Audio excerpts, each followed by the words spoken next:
Hello and welcome to Politics Today, and in this programme we shall be discussing the dramatic political events that we witnessed last week with the resignation of the Deputy Prime Minister, followed by Keir Starmer being forced into a cabinet reshuffle, and we'll be asking, is God shaking this Labour government? And in this programme today I'm joined by Dr Sarah Tongue from Prayer for Parliament, together with Robert Harris from Voice for Justice UK. So welcome to the programme. Firstly, I'll start off with you, Robert. It's great to have you back on Politics Today, and of course we know that last week our members of Parliament came back to Westminster. We've got a busy Westminster schedule after the summer recess, but kind of share with us where we are in terms of the vital work that Voice for Justice are doing to defend our Christian freedoms in the UK, and what are your initiatives coming up for this new parliamentary year?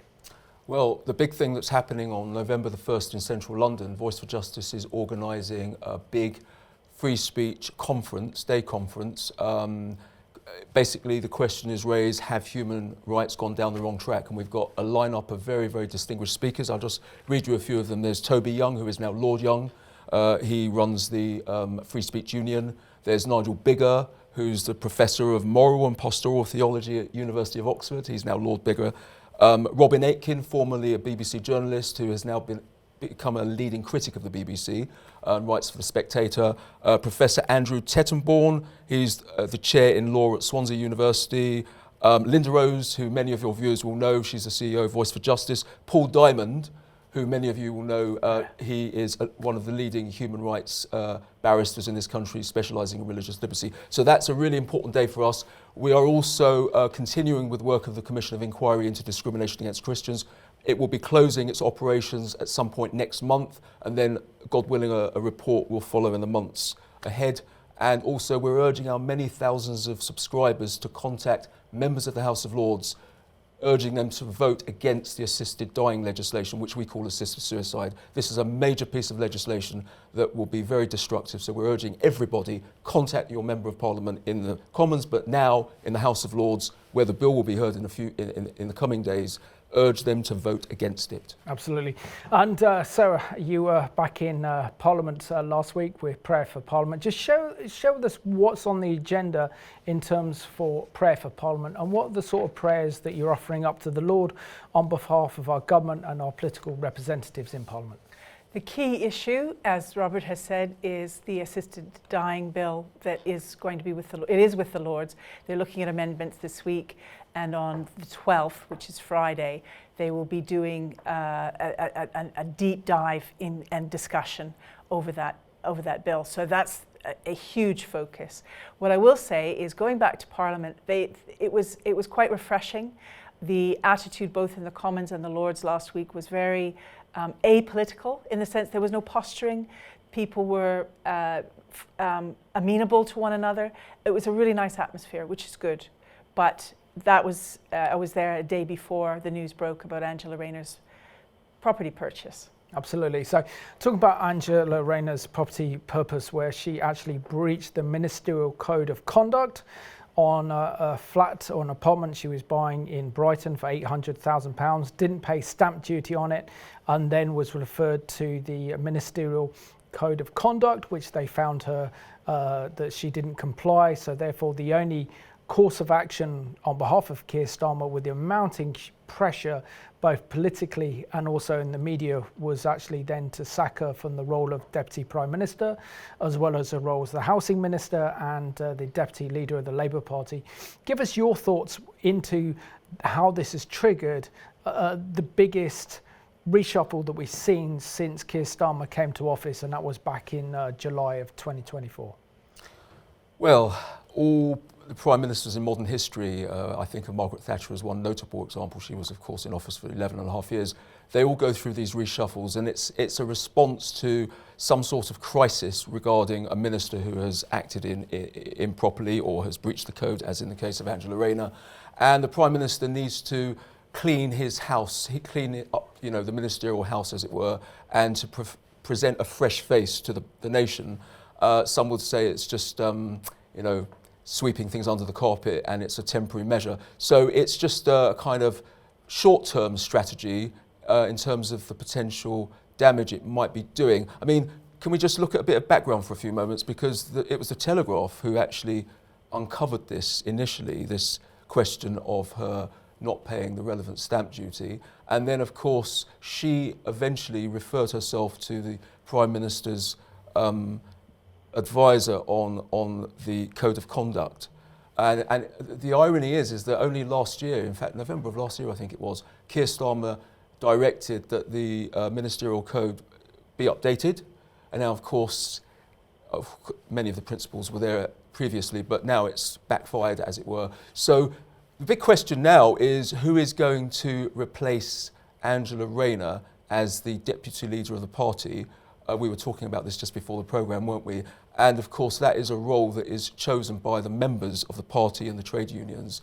So will it be someone on more of the left of the party or more central of the party? It's difficult to know at this stage, but Keir Starmer has this strategic problem of he wants to appeal to both the left of the party and also the more right of the party, if I can put it that way, because of course the surge in reform in this country is making him concerned about the prospects at the next election. So he must be very worried at the moment about what the future holds for this new role of deputy leader. But we don't know who's standing at the moment. There's a few names that have been proposed. Absolutely. We just have to wait and see and then assess it as it happens. Yeah. So Sarah, what are your thoughts on the behaviour and actions of the former Deputy Prime Minister Angela Rayner? And she spent her entire career attacking the Conservative Party for the same issue, essentially sleaze and corruption that she was involved in herself. And this is why she's earned the nickname Three-Pad Rayner by the tabloids. So just share with us your thoughts on her fall from grace. Scripturally or in the natural? I'll say both. Both. So if you point your finger, 3 point back. And so she's got quite smacked in the face over this because she did a lot of finger pointing when she was in the shadow cabinet. Scripturally, judge not lest you be judged. And so I think what she's discovering, because she may not have had a deliberate intent to cheat. She may have just thought, what's the most lucrative or least penalizing way I can pay my my stamp duty without having to overpay, you know. So let's say give her the benefit of the doubt. She just wanted to do the right thing, but with the best financial acumen possible, and she messed up. That's giving her grace and saying, you know, she didn't cheat on purpose. But I don't remember if it was she or just the party in particular, but I do remember, and nobody has mentioned this, when Rishi Sunak became Prime Minister and the world discovered that his wife was non-dom and wasn't paying taxes, it was all over the papers. It was all over the Labour front bench. They were accusing and absolutely horrible to the situation, so that his wife claimed dormitory status and now pays tax. This is a very similar thing, only the irony is even bigger because she's in charge of housing. And she's trying to raise money for housing, and then when she has to pay money toward the government for housing, she reneged. So the whole situation, even in the best light, is incredibly condemning or convicting. Spiritually speaking, yes, the chickens came home to roost, I think. But on the positive, when we are most vulnerable, that's when we're most open to God. So I'm praying that she's open to God. No, absolutely. And Robert, kind of share with us your thoughts on this strange partnership between the Prime Minister Keir Starmer and Angela Rayner, because we know that Angela Rayner came to prominence with her support for Jeremy Corbyn, particularly of the hard left of the Labour Party. So that partnership then allowed Keir Starmer to shore up the far left wing of the Labour Party with her being there. But now with her not being there, isn't he then in danger of losing that whole extreme left wing that is part of the popular movement within the Labour Party, represented by the likes of Angela Rayner and before that Jeremy Corbyn? Well, what comes to mind is her very working class origins, and of course that's great for the image of the Labour Party, because many Labour supporters feel that the party has departed from its working class roots. So she was a great, I hate the expression, but a great poster girl for that kind of character of the party. So yeah, depending on who replaces her, that's going to either be to Keir Starmer's favour or it's going to work against him. He's got the, let's not forget, the party that Jeremy Corbyn and Zara Sultana has recently formed is going to be a thorn in his side. Then you've got Reform on the other side, on the right of the political spectrum. So he's got a lot of worries at the moment about the future of the party in government.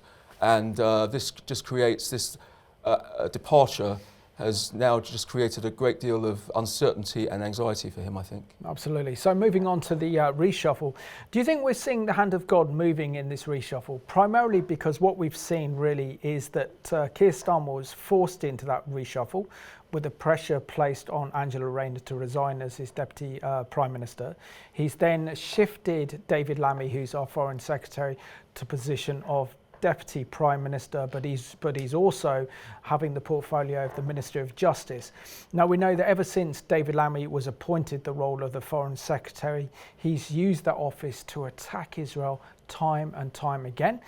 And he was the one behind the drive to support a recognition of Palestinian statehood in the UN General Assembly that's coming up later this month.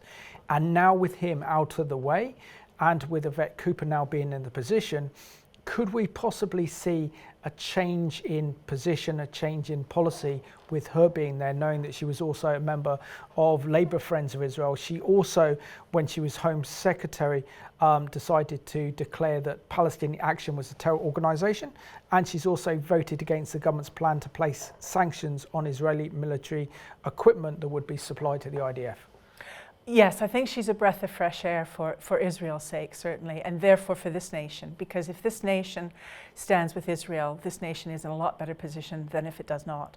And I think that David Lammy was a liability as a Foreign Secretary, certainly not objective, certainly not in looking at what is best for Israel or what is best for this nation. Very, very forceful in his view toward the Palestinians.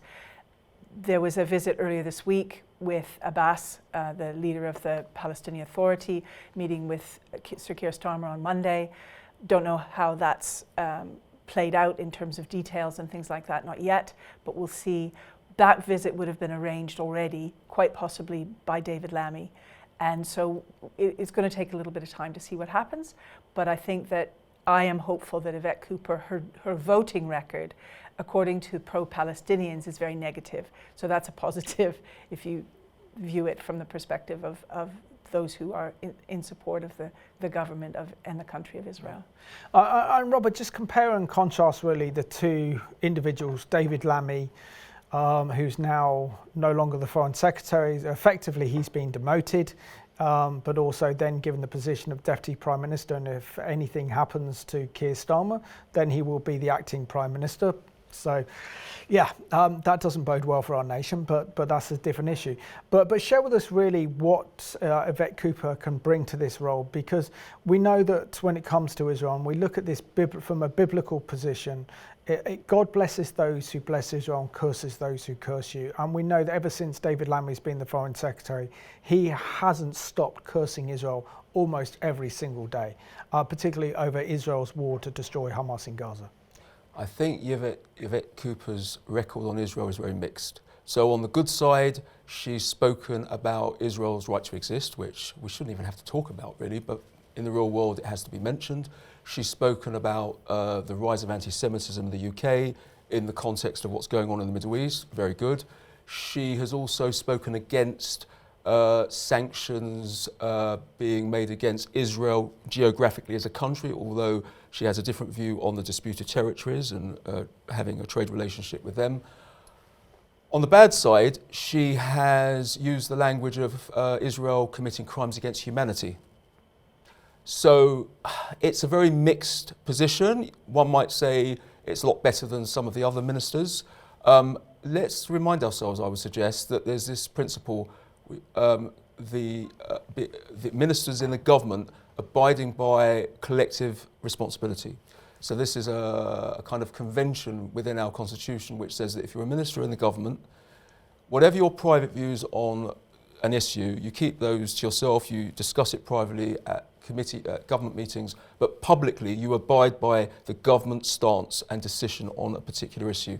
So she will either have to abide by government, the responsibility of the collective stance of the government, or she may depart from that. I suspect she will abide by the government stance. But then again, sometimes you abide by the government stance as a minister, but occasionally you will depart from that in a speech. So we don't know what's going to happen. All I can say is she's got a very mixed stance. She's going to be under some pressure from David Lammy in his symbolic role as Deputy Prime Minister, I suspect, and also Keir Starmer. But it's a kind of weighing up exercise. They want to appeal to one part of the electorate, which is the more far left, pro-Palestine sentiment, loving constituency, and then on the other side, not to condemn Israel too harshly, there's a strong Jewish constituency that supports Labour. They're trying to do a balancing act, but she is certainly better than some of the other characters that might occupy that role. Absolutely. So what were your thoughts, so particularly on David Lammy becoming the Deputy Foreign Minister? So Kate, that usually role is a symbolic role, where he has to fill in for the Prime Minister if he's on foreign visits. He'll stand in the House of Commons for Prime Minister's question time, answer those questions and just do the duties of the Prime Minister while he's away. But effectively, if anything happens to Starmer, then he would effectively become the acting Prime Minister until there's elections within the Labour Party to see who would take over. But share your thoughts what Britain would be like if David Lammy was the Prime Minister. Well, first of all, question time would be, I can only imagine, people said Boris was a buffoon. Well, Boris may have acted like a buffoon, silly in sometimes, but that would have been by choice. Whereas David Lammy, how do I say graciously, I don't think he could handle question time. I don't think he could handle Prime Minister's question time at all. In terms of leading the nation, he would be talking about, to quote him, or the rhetoric, the sort of rhetoric, he would be talking about Palestine, he would be talking about himself, he would be talking about his colour, and I don't see in that at all talking about what's good for the nation. So I shudder to think. And moving on to the other major surprise in this cabinet reshuffle was the appointment of Shabana Mahmood, the former Justice Secretary, now becoming the Home Secretary. She's a practicing Muslim, and now she holds that Home Office brief, which is a controversial move. But share with us your thoughts on what she brings to the table.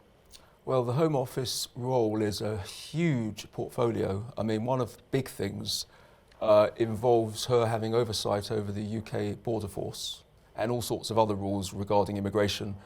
So this is huge. I think this is a very strategic choice that Keir Starmer has decided upon, because given the massive rise in popularity with Reform, for Reform UK, he's trying to appease that part of the electorate who wants a tougher stance on immigration, and she has certainly taken on a tough stance on immigration, at least in words, previously. But one of her proposals, which I think is unrealistic, is that she wants to, through domestic legislation, amend the application of Article 8 in the Convention, which is about respecting the right to family life. The context briefly is, there's been a number of foreign nationals who have settled here and they have committed crimes here in this country. There's been calls for them to be deported to their place of origin, but the courts have said no, because they will be placed at risk and they have the right to family life here. It's very complex. So Reform's answer is for us to depart from the European Convention, so the courts are supreme in that regard. But if we remain in the Convention, the argument goes, is that there's no point in talking about reforming the Convention, the application of Article 8. And also, the current Parliament, given that it has a majority of Labour MPs, there's no chance ever that they're going to pass legislation to soften the application of Article 8 so that it's more tougher on immigration. So what she's proposing has absolutely no possibility of landing in reality. unless the constituency of Parliament changes, which, those on the right of politics would say it could change if there's a change of government, but it's not going to happen. Yeah. So I think there's going to be tough speaking, but tough action, I'm not so sure about. That's good analysis, thank you. And Sarah, just show us this strange paradox in which we're living in. So, for example, we've seen that entry to high-ranking political office from born-again Christians is pretty much limited, particularly in the Conservative Party, certainly non-existent within the Labour Party, that you cannot be a Bible-believing Christian and be a Minister of State. Except for David Smith, who is a born-again Christian, and he is now the Special Envoy for the Prime Minister for freedom of religion and belief. And Fiona Bruce had that role when it was introduced in the first place. And David Smith is a born-again Christian, and he has that role. Yeah, but that's a particularly designed role that reaches out in terms of religious freedom. I'm talking about the positions of putting a born-again, Bible-believing Christians in one of the high ministerial positions of state, either the Home Office or the Foreign Office or one of the major departments of education. We also seen that Christians are being barred from political leadership of political parties because of the views they hold.